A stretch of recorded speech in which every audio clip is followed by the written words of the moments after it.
या देवी स्तूयते नित्यं विबुधैर्वेदपारगैः सा मे वसतु जिह्वाग्रे ब्रह्मरूपा सरस्वती। नमामि नारायणपादपङ्कजं करोमि नारायणपूजनं सदा वदामि नारायणनामनिर्मलं स्मरामि नारायणतत्त्वमव्ययम्. Invoking the grace of Goddess Saraswati, Guru Ayappan, Mahapriyava and Guru Parampara, we are now on Dasakam 16, completed verse number 6 in the last session, and now moving on to verse number 7. Prior to that, I thought as a side note, a few more information about Kamadeva and his prowess I wanted to share with you. In verse number 4, Kamadeva is addressed as Maraha. Maraha means one who attacks. It is difficult to survive the strike of Kamadeva. It is mentioned there in the Puranas elsewhere that there are 5 arrows of Kamadeva, which are called Maran, Stamban, Jrimban, Shoshan, Unmadan. Also referred differently by a different name also as Lambini, Tapini, Dravini, Marini, Bodhini. The impact of these arrows is it causes fascination, burning, disturbance, desiccation and destruction. Such are the powers of the arrows. And through these arrows only, Kamadeva, from time to time in Puranas mentioned, was trying to distract the rishis and yogis from performing their tapas. He was even trying to infatuate Lord Shiva also, elsewhere is mentioned. The 5 flowers, each arrow is stuck to a flower. So there are 5 arrows and there are 5 flowers. And the 5 flowers are called Aravinda, that is a white lotus, Ashoka, Kyuta, that is a mango flower, then Navamalika, jasmine, and Nilotpala, that is the blue lotus. Another name of the Kamadeva mentioned as Angaja. Angaja means Angat Jayate, born from the body or the limb of the Brahma. There is one name in Shiva Purana. It is mentioned that Kamadeva is the Manasaputra of Brahma. In Skanda Purana, it is mentioned as he is the son of Shatarupa. Shatarupa is Manu's wife. So Shatarupa's son, and of course the brother of Prasuti. As we are aware, Prasuti was married to Daksha.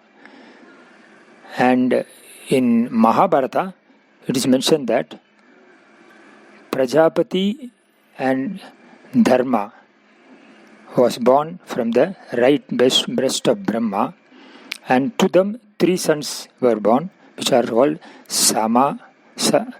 Kama, and Harsha. So Kamadeva is one. Here it is mentioned as Kamadeva now is the son of Dharma and Prajapati. These are the various information about that. And another information is that, as we are maybe aware, Kamadeva's wife is Rati. Rati is mentioned as the daughter of Daksha, created from Daksha's sweat. She is also the very essence of desire and attraction. She has discus and lotus in her hand. These are some of the information about Kamadeva which I thought we could share. Now we will move on to the verse number 7.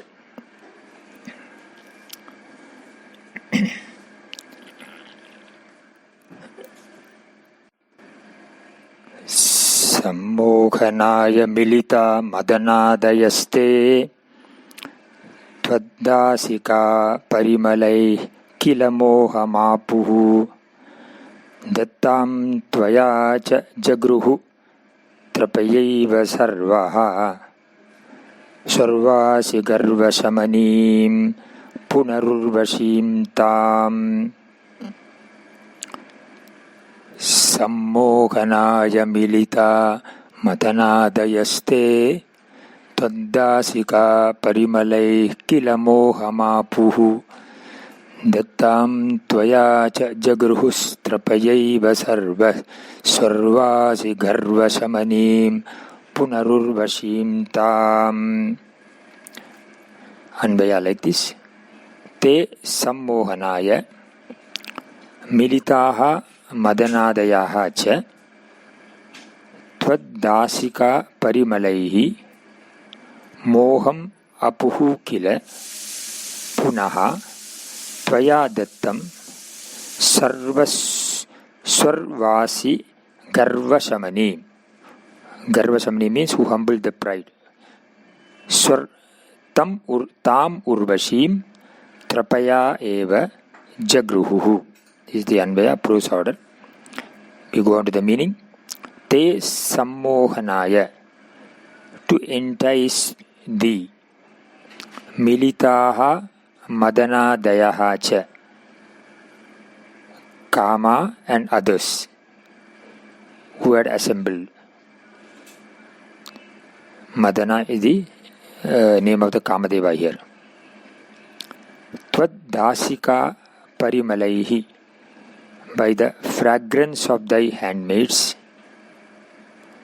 Moham apuhu kila, were themselves captivated indeed. Punaha, then.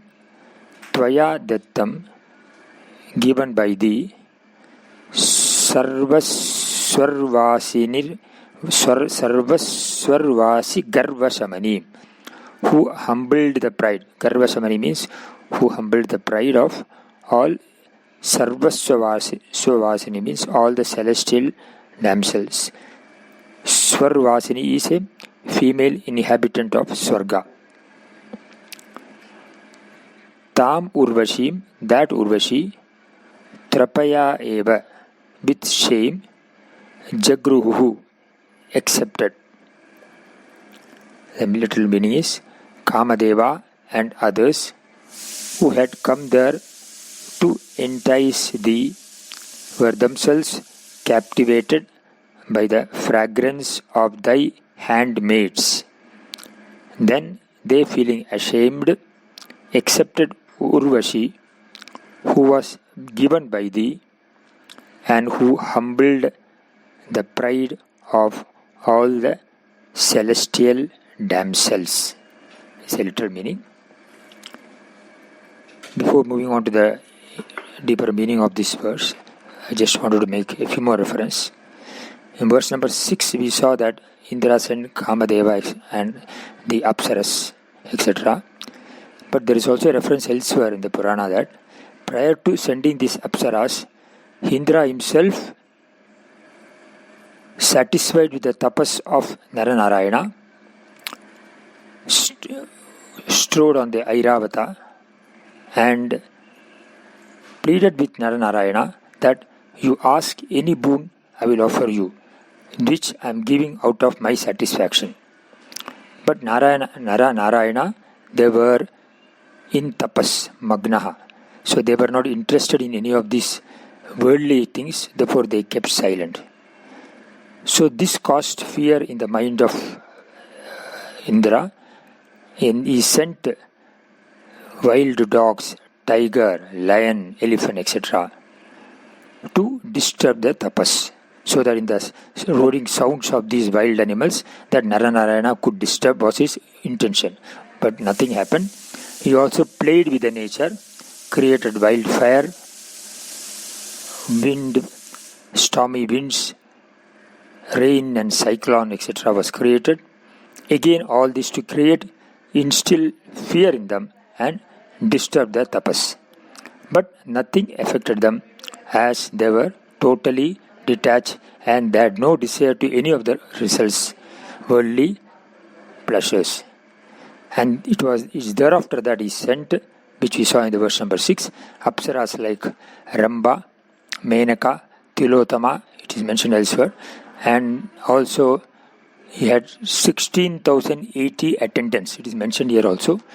The number is not mentioned, but elsewhere is mentioned 16,080 attendants who were singing, dancing and creating sounds to destroy the tapas. But we saw in the last verse that Lord was not affected.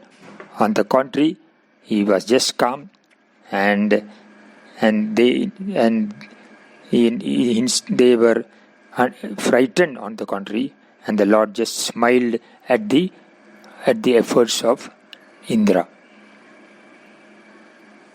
Now in this verse we find, in continuation of the verse, in the last verse it was mentioned that the Lord told Kama, that who was standing around, that, "O Kamadeva, do not fear. Look at all these other products of mine, and Lord created the beautiful damsels attending on thee." So in continuation of that, it is mentioned in this verse number 7 that Kamadeva came here, were themselves captivated by the fragrance of the handmaids, and then accepted Urvashi, who was given by the Lord. Urvashi is so called because she arose from the Uru, means the thigh of the sage Narayana. There is a reference of this in Devi Bhagavata, in the 4th chapter. There is also a reference of this Urvashi also in the Bhagavata, also in the 9th skanda, 13th chapter and 6th verse, where it is mentioned that Urvashi is becoming the mother of Vasishta. So Urvashi was given by thee, and then he humbled the pride of all the celestial damsels. Here we find here again that Lord represents the heart of the yogis who are connected to infinite. A tapas, we always say, is a willful self-denial to attain mastery over the senses and sense objects and get connected to the infinite. So that is the nature of the tapas. So this tapas cannot fall into the trap of the worldly enchantments. So in verses number 6 and 7, all these Kamat, the Apsaras, etc., Ramba, etc., all are the products of sensual pleasures and sense objects.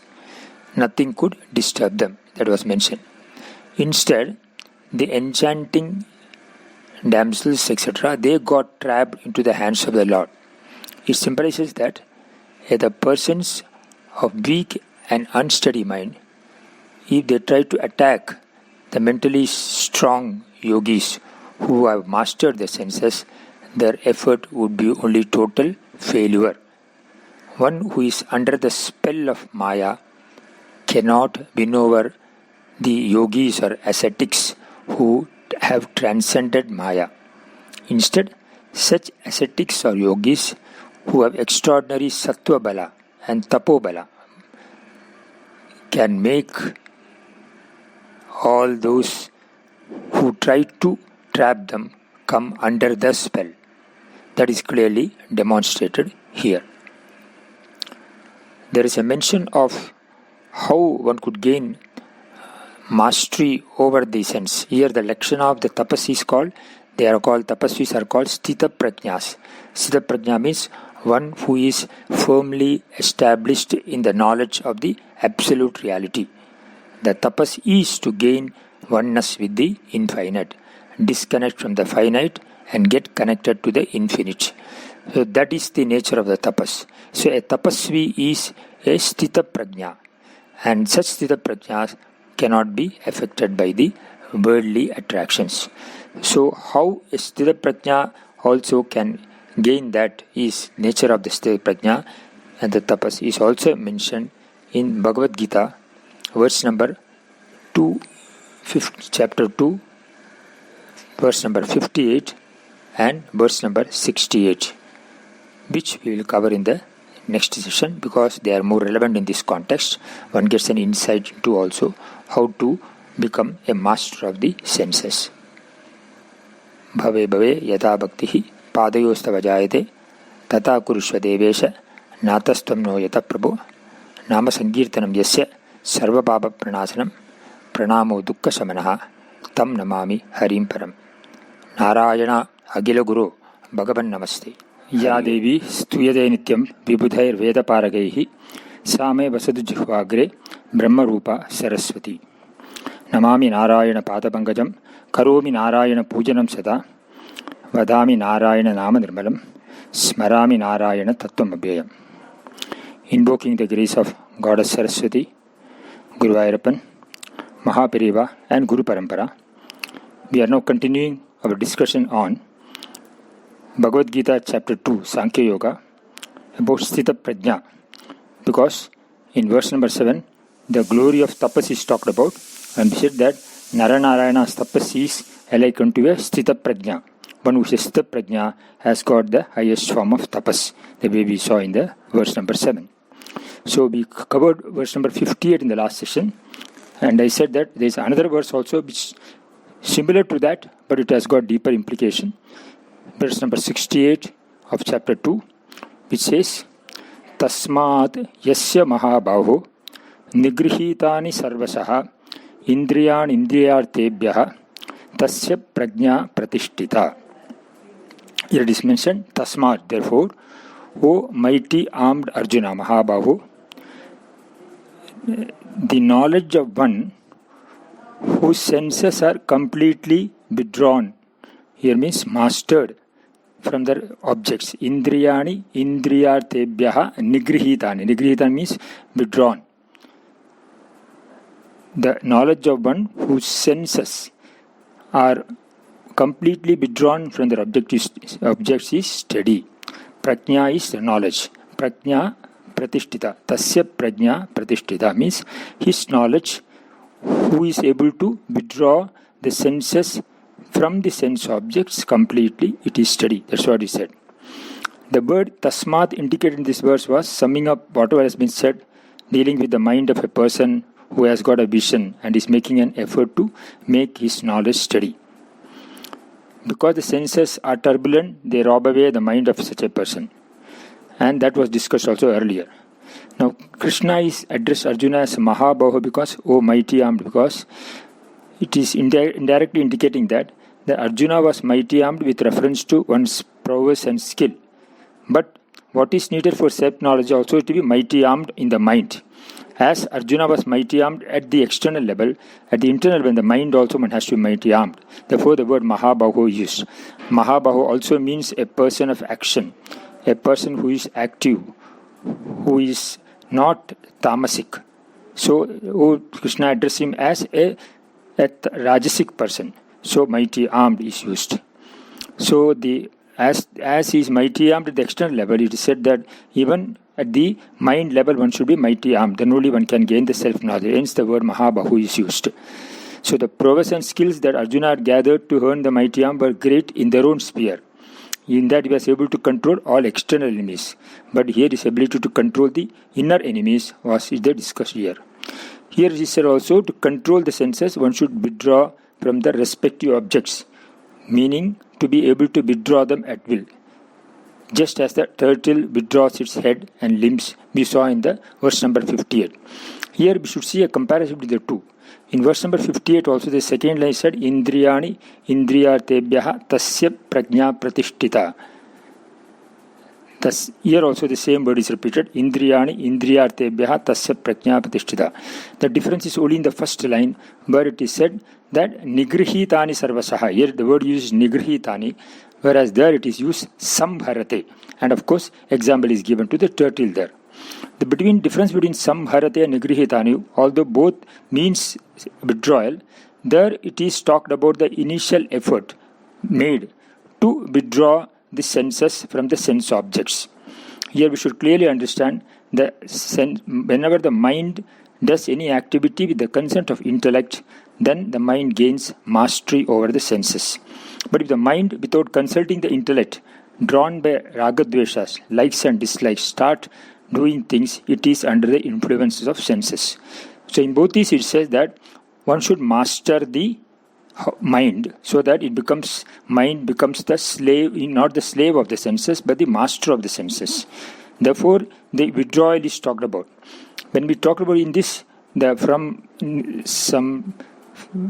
samharate means withdrawal, that is with lot of efforts. Here at the end, when you say nigrihitani sarvasaha, it becomes effortless. The withdrawal becomes effortless. In the sense, when one has gained mastery over one's raga dvesha, then one is able to withdraw at will. So whenever one is able to withdraw at will from the Vishaya, from the sense objects, then one has gained a mastery over it. How it is proved? That as you extend your senses to the sense objects at will, you are able to also come back from the sense objects to the senses. It is not talking about, it is here talking about neither indulgence or, at the other extreme, self-denial. It is not necessary that being a spiritual person one has to withdraw from the world totally. Here what is talked about, even self-denial can cause problems in terms of suppressions, and it can create a guilt. And similarly, indulgence also can cause problem in terms of stress and strains, and it can cause a guilt. And the guilt is a potential hurdle to spiritual growth. Guilt always is a block in the spiritual path. Just like fear syndrome also does not allow you to flower in spirituality. Both fear syndrome and guilt are obstacles. So here when he's talking about being in the center, I mean here we are talking about that a Sthita Prajna is one who is in the center. Center means not in terms of how much of wants he has fulfilled or not, but being in a capacity that at his will he is able to contact the world without causing any problem. He is free from attachments and aversions. That is what's being talked about very strictly. Therefore, to the extent that you master your likes and dislikes, to that extent only your knowledge stays. Because when your ragasudeshas are neutralized, you can enjoy the benefits of the knowledge. The pressure of ragadveshas being less, the benefits of the knowledge are more. So the knowledge is complete when the ragadveshas have no say in your life, when they are all neutralized, and when it makes no difference to you whether a desire is fulfilled or not. So fulfillment or non-fulfillment does not make any difference. Then only there is no hindrance to gaining the self-knowledge. So the whole thing is therefore of in terms of releasing oneself from the sense objects means acting not as per ragadvesha, but with a karma yoga attitude where one does what is to be done. That is, dharma and adharma becomes the main influencing factor for contacting or doing actions. So all my actions are influenced by dharma and adharma and not merely by raga and dvesha, so that I am free from attachments and aversions. That is what is talked about is, and such a person becomes prajna becomes pratisthita, firm. Therefore, such a person will not be influenced by external disturbances, and this we saw also in this verse number 7 in Narayaniyam, where also, or earlier verses also, where how Naranarayanas were totally unaffected by all the actions of Indra, Kamadeva, etc. So that, and they maintained their calmness and tranquility. They retorted them with a smile, and instead they gifted the Kamadeva with Urvashi. So we saw that here. It is said that in the verse also in the tapas, when he's talking in the Taittiriya Upanishad, dhanam tapaha.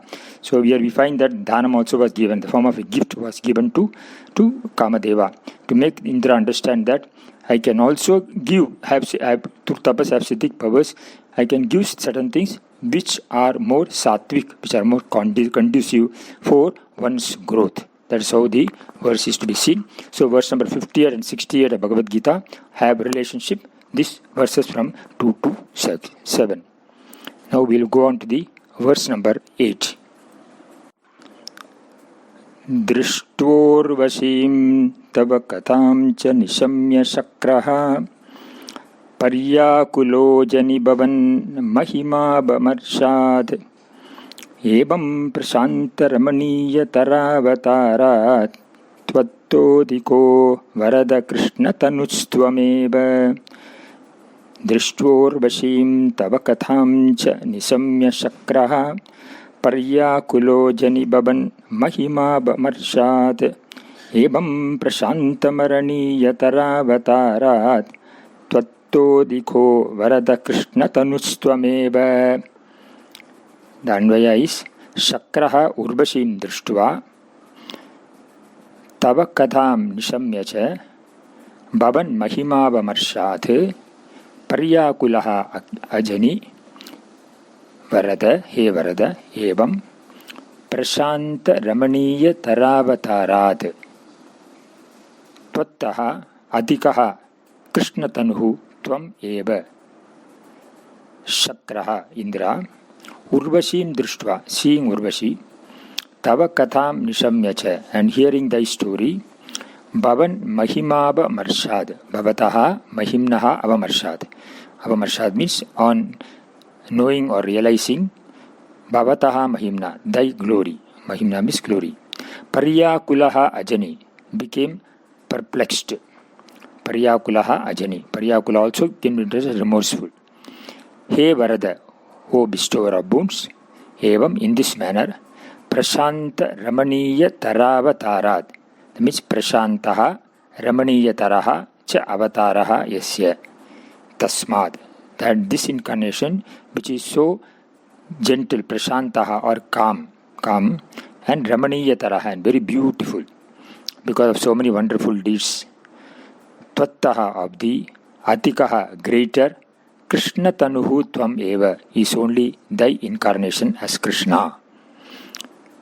Meaning is, Indra became perplexed on seeing Urvashi and hearing thy story, and thus realizing thy glory, O bestower of boons. This incarnation of thine, which is so gentle and very beautiful, is excelled only by thy incarnation as Krishna. Here it is talked about that Varada is the word used, as the Varadaha means Varam Datati, the one who is the bestower of boon or prosperity. Now here it is talked about that Indra himself became perplexed, because Indra thought that he could win over the tapas of the Naranarayana, but instead he thought that not only he could not win over, that the Lord gave the Urvashi, which is more divine than his Ramba or Menaka, etc. And also heard the full story from the Kamadeva. So they narrated how the Lord was calm, notwithstanding all kinds of disturbance caused to them. And then he understood the glory of the Lord. So and it is said that this incarnation is very important. It says that of you is so serene, calm or gentle, and which is also very beautiful. The word beautiful is also mentioned here, because Ramaniya Taraha, Ramaniya means very, very beautiful, can be compared or is excelled only by the incarnation as Krishna. So what is mentioned here, the avatar of Krishna is much more supreme much more higher than the avatar of Naranarayana. Comparison is made with Krishna Avtara, which excels in all respects. In Krishna Avtara, the Lord is extremely wonderful. Wonder of the words, Ascharya-tamaha, Sundara-tamaha, beautiful, Prashanta-tamaha, means calm and cheerful, and the Tejas, source of all Tejas luster. But the commonality between here is that this avatar Naranarayana alone they have taken as the Krishna and Arjuna, where the Arjuna is the Saka of the Krishna. That is the only commonality. So there it said Arjuna represents the Karma Yoga aspect and Krishna represents the Jnana Yoga.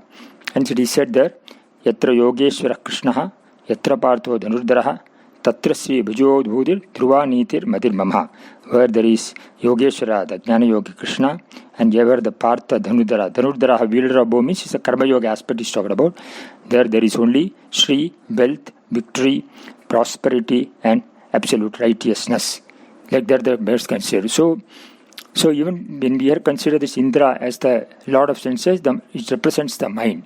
And the Apsaras are the creations of the mind, which are finite and limited, and cannot be compared with the creation of the Lord, which is Urvasi, born of tapas. Hence it is alaukika, divine, and bewilders the mind itself. So Indra was wonderstruck with the calmness and Shanti, means the glad accommodation and acceptance of Bhagavan. It is said that the easiest way to overcome senses and pleasures is to give what is called altruistic love or selfless love. And Lord Naranarayana gave that love, showed that love to Kamadeva. So Indra could understand what they were trying to say. So he was wonderstruck with the calmness of and the Shanti of the Narayana. It is implied also here that with tapas, when one gains divine, this beauty and Shanti, the Siddhic powers also becomes extraordinary and sublime. The verse concludes in this, talking about the glory of the Narayana, the glory of the tapas, also how Indra became remorseful and understood the greatness of the avatar of Naranarayana. With this we conclude the verse number 8. We will go into the verse number 9 in the next session. Bhave bhave yatha bhaktihi padayostava jayate tata kurushva devesha natastvam no yatah prabho nama sankirtanam yasya sarva papa pranasanam pranamo dukkha samanaha tam namami harim param Narayana akila guru bhagavan namaste. Ya devi stuyade nityam vibhudair veda parakaihi same vasati jihvagare brahma rupa saraswati. Namami Narayana padapankajam karomi Narayana pujanam sada badami Narayana namanirmalam smarami Narayana tattvam. Invoking the grace of Goddess Saraswati, Guru Ayappan, Mahaperiyava and Guru Parampara. We are now on Dasakam number 16 and completed verse number 7 in the last session, where it was mentioned that Kamadeva and others who came to entice the Lord and disturb his tapas were themselves captivated by the fragrance of the Lord's handmaids created out of his siddhi, and the Lord gave them Urvashi, who was born of the thigh of the Lord, and in that way humbled the pride of Kamadeva and all the Apsaras. In that verse, the Kamadeva name is given also as Madana. Madana also means the god of love or infatuation. Manmata is another word, one who has got the pride in him. So the word Madana is used in the last text, in the last verse. So in this way, in this verse number 7, the glory of tapas is brought out from verses number 2 to 7. How the Naranarayanas, through tapas, they overcome all the external disturbances and remain rooted in the absolute reality. That is what is mentioned here in this. The word tapas also has been defined, also has been brought out in the chapter in Mahanarayanavalli under section 10, where it is said, Ritam tapas, satyam tapas, shrutam tapas, shantam tapo, damas tapas, shamas tapo, danam tapo, yajñam tapo, bhurpubhasuvar, brahmaitatupa asvaitat tapaha. The meaning is Ritam, that means right, is tapas, austerity. Satyam, that is truth, is austerity. Shrutam, that means listening or understanding the scriptures, is austerity. Shantam tapas means subduing of one's senses or enjoying that peace is tapas, is austerity. Damas, that means control of the body, restraint of the control of the senses or restraint of the body through such means like fast is also austerity. Shamas, cultivation of a peaceful disposition, that is mental control. Earlier is a sense control, here is a mental control, is also tapas. Then danam tapaha means giving gifts without any selfish motives, is austerity. And finally yajñam is tapas, worship is austerity. And it says the supreme reality or Brahman has manifested himself as Bhuhu, Bhuvaha and Suvaha. Meditate upon him. This is austerity par excellence. This is the literal meaning of the word.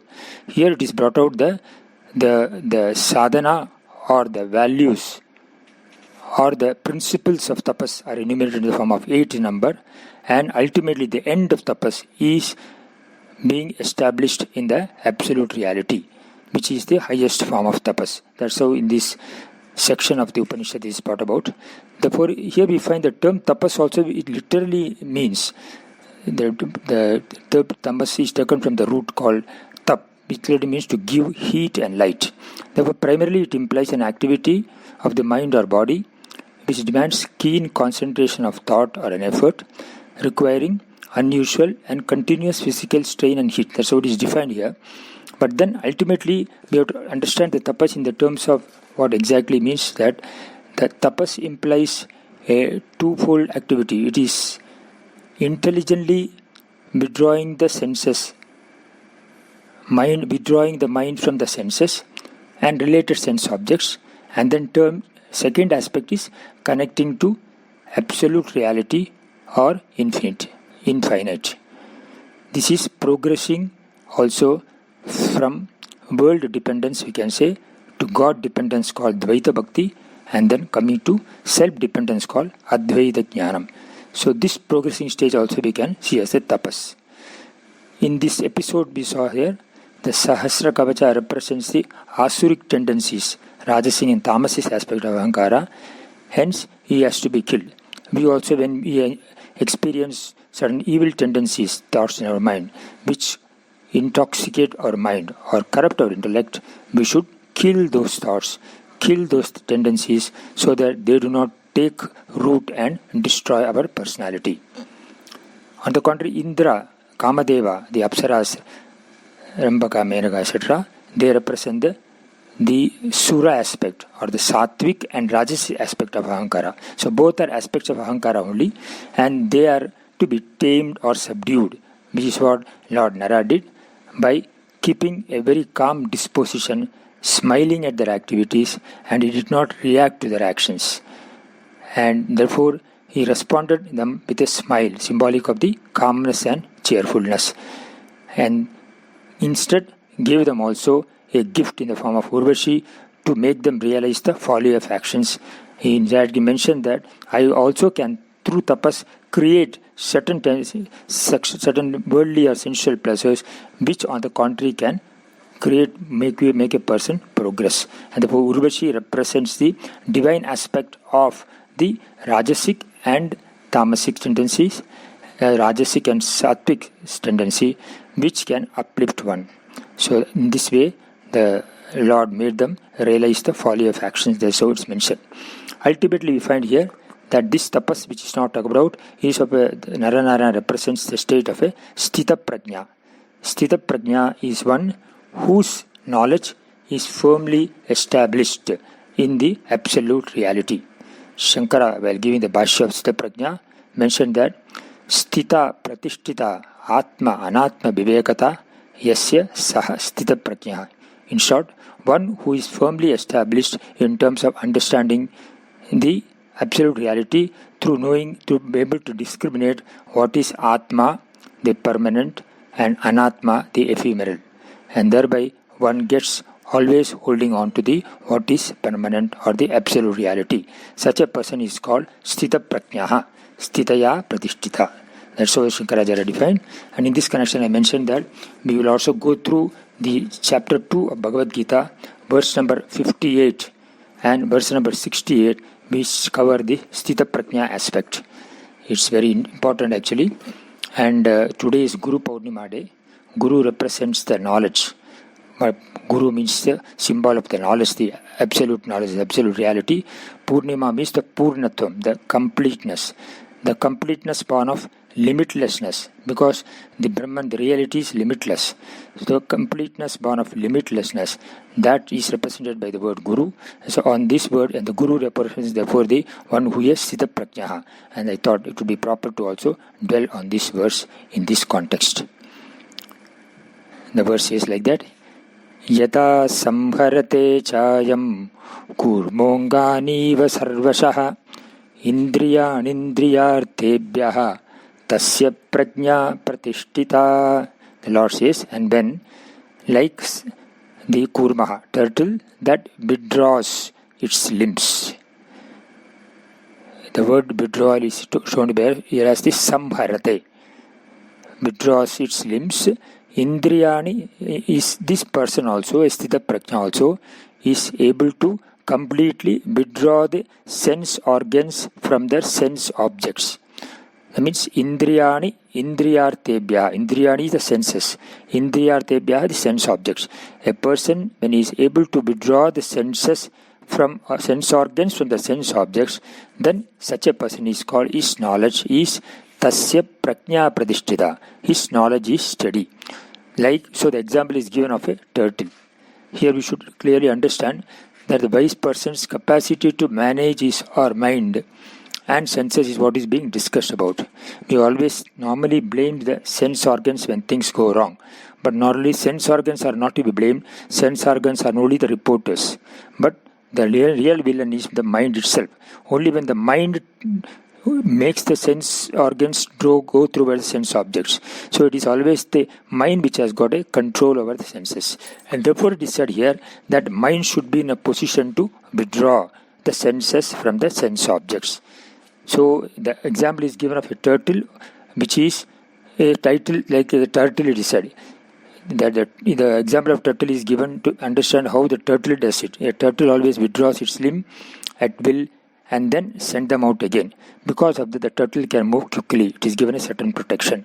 So it has the extraordinary capacity to withdraw its necks, legs, tails, etc. And whenever it apprehensions danger. So the thickness of the shell prevents the detection of any scent of a living being underneath. So this is Bhagavan's gift to turtle. And here also the explanation is that, like a turtle, we should also withdraw the sense organs from the sense objects. The shell here talked about is the mind. The mind has the capacity to protect itself from the external sense objects and not get distracted. So for the person who has prepared himself or herself for the knowledge by developing the capacity to make the mind and senses behave in this way, the knowledge is not going to be far away. That's what is mentioned here.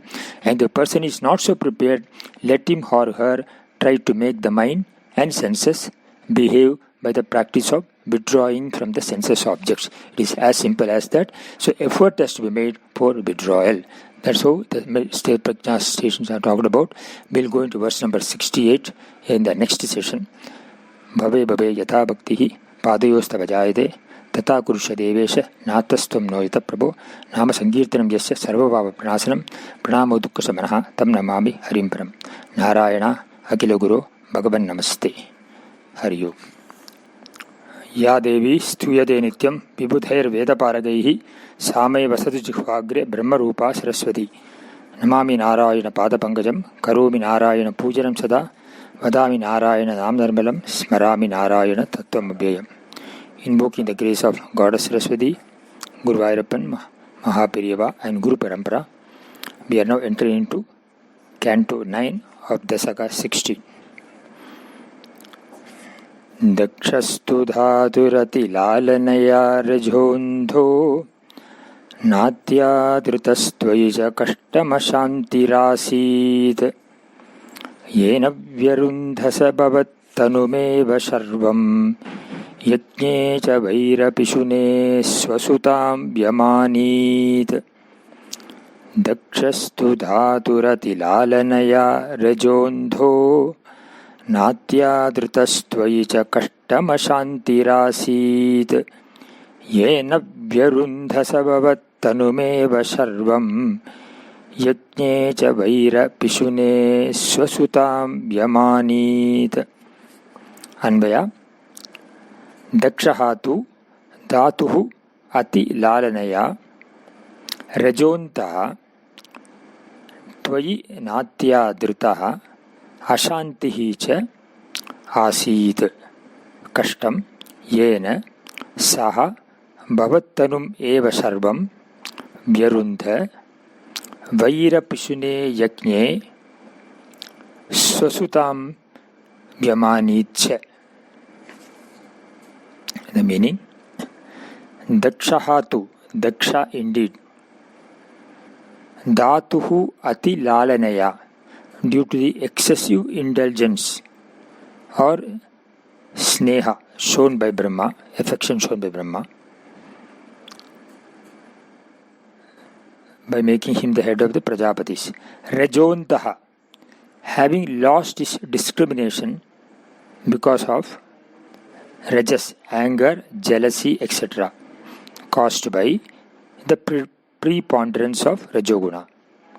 Tvayi natyadritaha, without much respect for thee, ashantihi cha, and devoid of calmness of mind, asit, was, kashtam, alas, yena, because of which, saha, he, bhavattanum eva sarvam, Shiva, who is a form of thee alone, vyarundha, became antagonistic to or hatred to, vaira pishune yajne, pishuna means indicating, in a sacrifice organized to show his enmity towards Shiva, Swasutam Vyamanicha, he slighted or insulted his own daughter. Daksha, who had been shown excessive indulgence by Brahma by being the head of the Prajapatis, lost his discrimination because of the preponderance of Rajoguna. He did not therefore have much respect even for thee and was devoid of calmness of mind. Because of this, he became antagonistic to Shiva, who is thou alone in another form. He performed a sacrifice with the specific object of showing his enmity or hostility towards Shiva. And during that sacrifice, he even slighted or insulted his own daughter Sati. This is the literal meaning of the verse 9. The Daksha Yajna, this is condensed in verse number 9 and 10 in a capsule form given by Bhattacharya, is covered in Bhagavata 4 in chapters 2 to 7. In this verse, it is explained here. The Daksha was given importance by Brahma. Amongst the 21 Prajapatis are listed in the Shanti Parva Mahabharata. Daksha was crowned, Brahma was fond of Daksha, and he even made him the head of the Prajapatis by performing special coronation for him. The 21 Prajapatis mentioned in the Mahabharata, also detailed, are Marichi, Atri, Angiras, Pulastya, Pulaha, Kratu, Vashishta, of course Daksha, Bhrigu, Narada. These are also covered earlier the 10th Dasaka. Then Rudra, Manu, Dharma, Tapas, Yama, Parameshti, Surya, Chandra or moon, Kardama, Krodha and Vibhita. These are the 12 names. So among these 21 Prajapatis, Brahma gave the foremost place as the head of the Prajapatis to Daksha. This was out of his excessive affection to Daksha. And due to this affection shown by Brahma, Daksha became a victim of Rajoguna. She said that Lalanat Bahavo Doshaha. Even when a parent fondles a child, it can cause many doshas. So excessive affection or indulgence is also not good. Is being brought out here. So the byproduct of Rajoguna, he developed kama, desire, and also krodha. Anger also increased. And he became devoid of viveka due to ignorance. So he neither respected or had devotion even for Brahma or Vishnu. Hence the Rudra or the Amsa of Vishnu also was disrespected by him. He organized a yajna called Brihaspati Savanam. Did not invite Shiva or his daughter. In other Puranas, it is mentioned there are 3 reasons for this. First, the reason is Durvasa, the son of Atri Maharshi, was gifted by Prajapati with divine garland. Jagadambika, by goddess Jagadambika with divine garland worn by her. Being pleased with the worship of Durvasa and the chanting of the Maya Bija mantra by him. Durvasa wore the garland on his head and offered the same to Daksha as requested by him. Although Daksha accepted the garland happily, he did not respect the divine garland. Instead, he kept it underneath his cot, and he and his wife were playing with the fragrance and made it impure. Due to that grave sin, Daksha generated hatred towards Shiva and Sati and made them go out of his palace. This is the effect of the Rajoguna. For no reason, it happened. So this was the first cause of hatred. The second reason is that Daksha considered Shiva as not fit for attending the yajna, as Shiva has committed what is called a Brahmahatya dosha. During Pralaya time, Brahma and Shiva entered into arguments relating to who is more exalted or superior. And this again is born out of Ahankara only. The 5-headed Brahma with his fifth head, insulted and mocked at Shiva. Infuriated, Shiva plucked the fifth head of Brahma, and this got stuck to his palm and made Shiva what is called Kapali. Kapali means literally skull or the head. Here we can talk it. The Shiras, one who is holding the Kapala or head in his hand. Brahma cursed Shiva, having committed Brahmahatya, and in turn was also cursed by Brahma.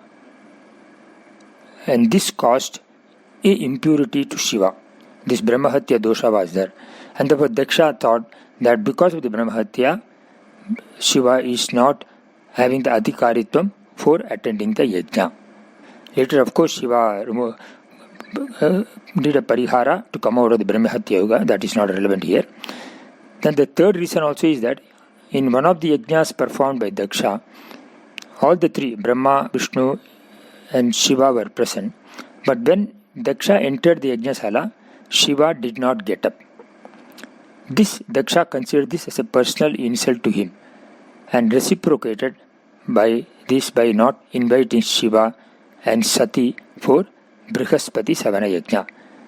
These are the reasons basically. So the Yaksha developed hatred for Shiva, who is here mentioned as Shiva is nothing but the form of Vishnu himself.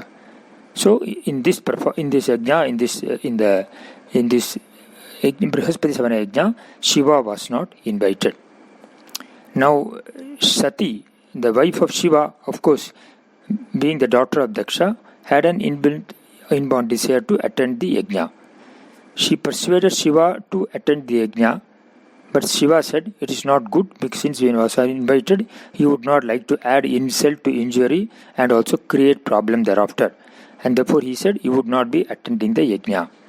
He also advised Sati that not to attend the yajna because Shiva had a forethought or premonition that Sati also would be inserted in the yajna.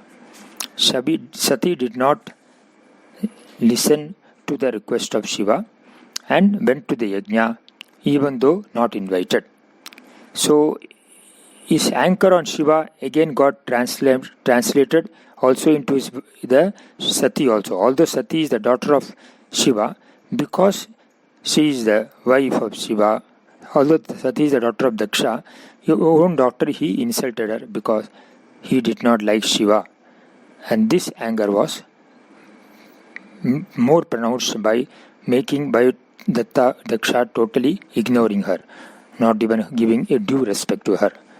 Here it is manifested, here it is presented how that when Rajoguna develops, the person loses his viveka and his kama and krodha when totally blinds the intellect of the person. And the person does not even understand relationship, does not even respect the gods.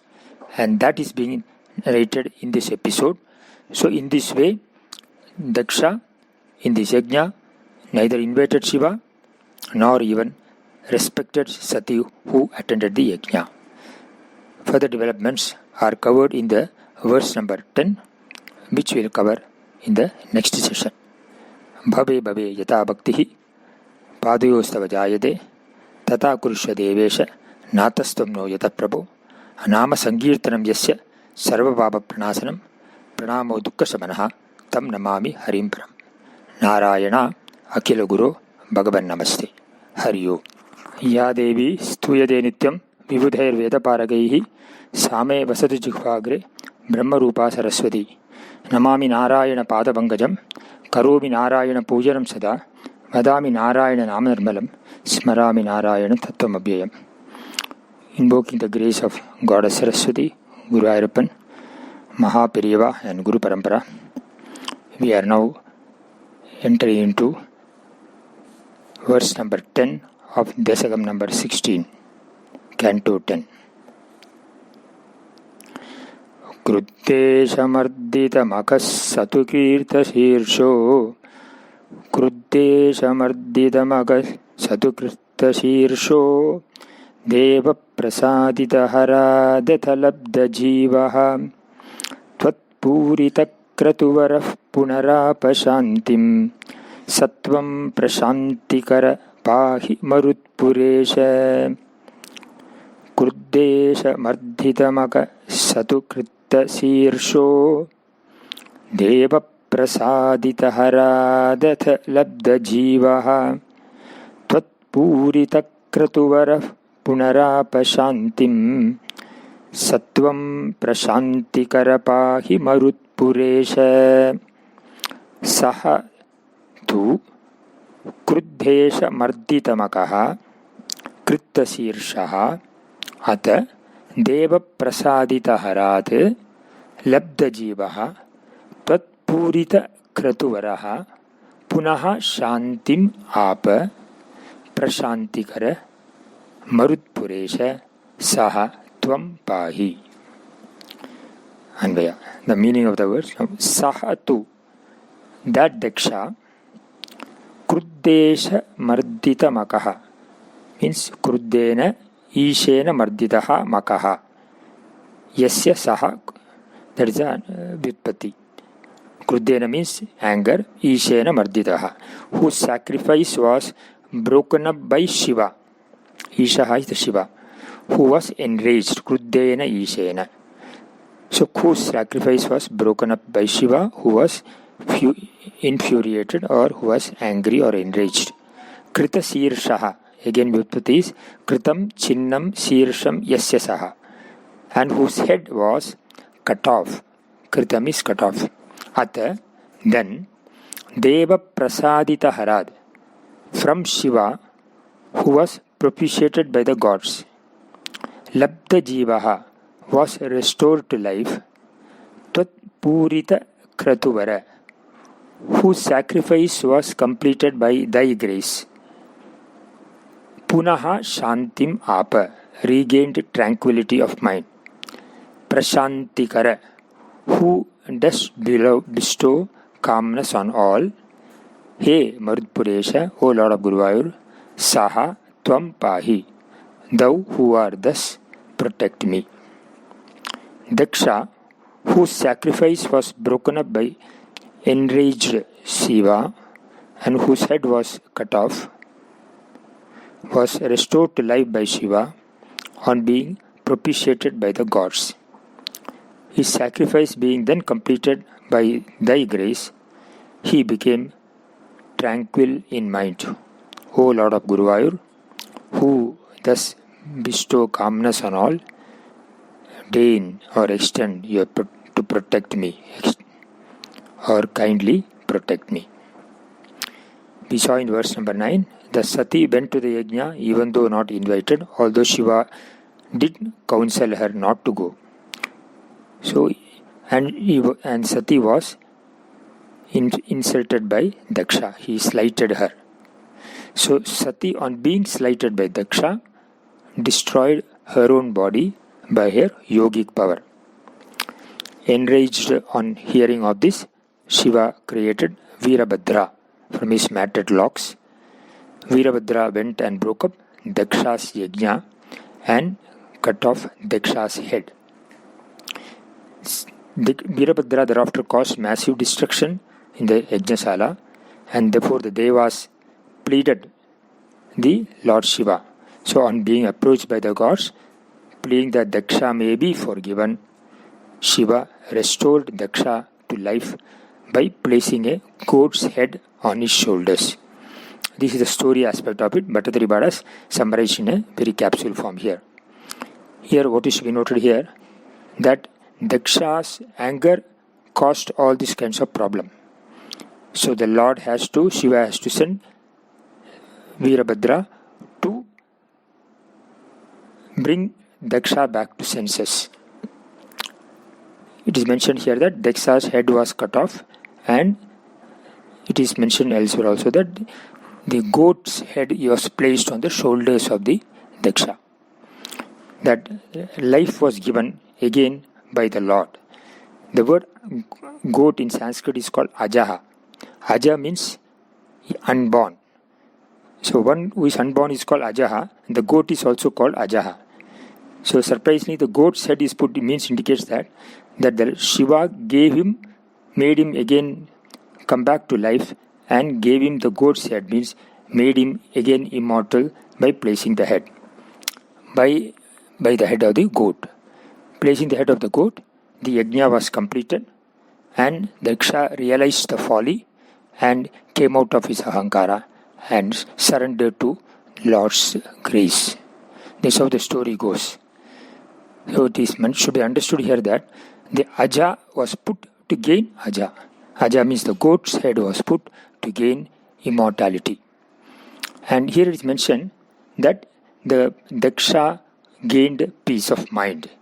The Lord is addressed here as Prashantikara, one who gains peace. So there is a significance in this word, peace. Only through peace one can gain happiness. That is being talked about. That after gaining peace, Daksha ever worshipped the Lord with total respect and respected all the Vishnu and Shiva and Brahma and adored them. That's how the episode goes. The importance of peace is brought about here. In this connection, I would like to go through also the verse 64 to 66 of Bhagavad Gita, which talks about how the peace can be gained. It says, Ragadvesha Vijuktaistu Vishayan Indriyaischaran Atmavashyer Videyatma Prasadam Adhigachati.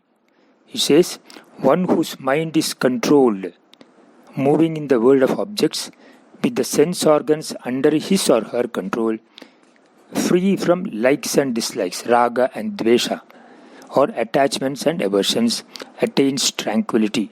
That means the important condition for raga peace is attaining tranquility is, one is that one should be free from the hold of raga and dvesha. One should work in a world without raga dvesha. And it says, when the mind is tranquil, prasade sarva dukkana hanihi tasyopajayade prasanna chedasokhyasu buddhihi paryapatishtati. When the mind is tranquil, destruction of all pain and sorrow is born because of the knowledge of one who is tranquil-minded. So he soon becomes well established. Continuing further, he says, this verse is very important. Verse 6 it says, Nasti buddhi ayuktasya nacha yuktasya bhavana nacha bhavayata shantihi ashantasya kutashukam. The Lord makes a very firm statement. For the one who is not tranquil, there is no knowledge. And for the one who is not tranquil, there is no contemplation. And therefore, for the one who is not contemplative, there is no peace. And for one who has no peace, how can there be happiness? This is the roadmap given for happiness. That happiness one can attain only through peace. And peace is possible only when you have a contemplative mind. And contemplation is possible only the mind attached to prasada buddhi, a tranquility. Unless there is tranquility, there is no knowledge. Only with knowledge, tranquility is possible. And that is the roadmap given for peace. And it says then, happiness can only take place in a tranquil mind. When inner tranquility is there, you require nothing to be happy. Whereas if it is not there, happiness cannot even be bought. Happy hour does not buy you happiness. It only robs of your money. It may be happy hour for the owner, but not for anyone else. One has to take care of ragas and dveshas, otherwise they are a nuisance. Therefore, whatever is to be done to take care of them must be done. This may imply karma yoga, listening to the teaching, that's shravana, further analysis, manana, and then nitidhyasana. So that is being talked about here. And the last, in the verse number 17, in verse number 71, the Lord says, Vihaya kaman yaha sarvan pumamscharati nisprigaha nirmamo nirahankaraha sa shantim adhigacchati. So having given up all binding desires, the person who moves around devoid of longing, without the sense of limited I and mine, ahankara and mamakara, gains peace. So how the peace is gained is talked about again here as saying that when one is free from the hold of ahankara and mamakara, which is born of ignorance, one gains the peace. So the way to peace is talked about here. It should be clearly understood here, therefore, that without peace one cannot gain happiness. The key to happiness in peace. And the peace is possible only when one is free from the hold of raga dvesha. Actually, shanti is our nature. But I am Shantoham, I am Anandoham Asmi. That's what the Upanishads proclaim. But due to the dearth of attachments and aversions, we experience Ashanti. So this Ashanti is nothing but a superimposition on our nature, Adhyasa. And how do we come out of it? Through negation. We negate. It's called Apavada. One regain our nature. It is like a mirror which can reflect that image, but due to dirt it is covered. So once the dirt is removed, automatically the mirror gains its reflecting nature. So it is not apraptasya prapti. It is not something which you are getting fresh, but it is praptasya prapti. Having already got it, you are trying to regain that. In this way, the peace becomes the ultimate key to our happiness, and one who is happy, one who is absolutely happy, gains liberation, is said in the Upanishads. He is a happy person. And that is how the importance of peace also is expressed in this verse, saying that, O Lord, who is the one, the grantor of peace, Prashantikara. The Lord gave that peace to him, gave in the sense that Lord made him, Daksha, realize the folly of his actions, and having made him, when he worshipped with total devotion to the Lord, he regained the peace. And with that peace, the complete grace of the Lord, which is his anugraha, Daksha became ever worshipful of the Lord and became very calm and very happy. That's how this episode talks about. So Bhattathari also extending that, he says that, Oh Lord, may I rediscover or gain that Shanti and protect me from all ailments. So the Dashaka number 10, verse canto number 10, on this concluding note, that we want to gaze that peace, which is the absolute abode of happiness. Through peace, one can gain happiness. It is what is talked about in this verse. With this, we are concluding Dasaga number 16. You should remember that in all our mantras we chant Shanti 3 times. Om Shanti, Shanti, Shanti. 3 types of chants, three times it is chanted to remove 3 types of sources of threefold obstacles. One is called Adhyatmika, which is subjective, which is within, from my mind. Even when I am sitting in the prayer, my mind is overcrowded with so many thoughts which distract. So Adhyatmika Bada.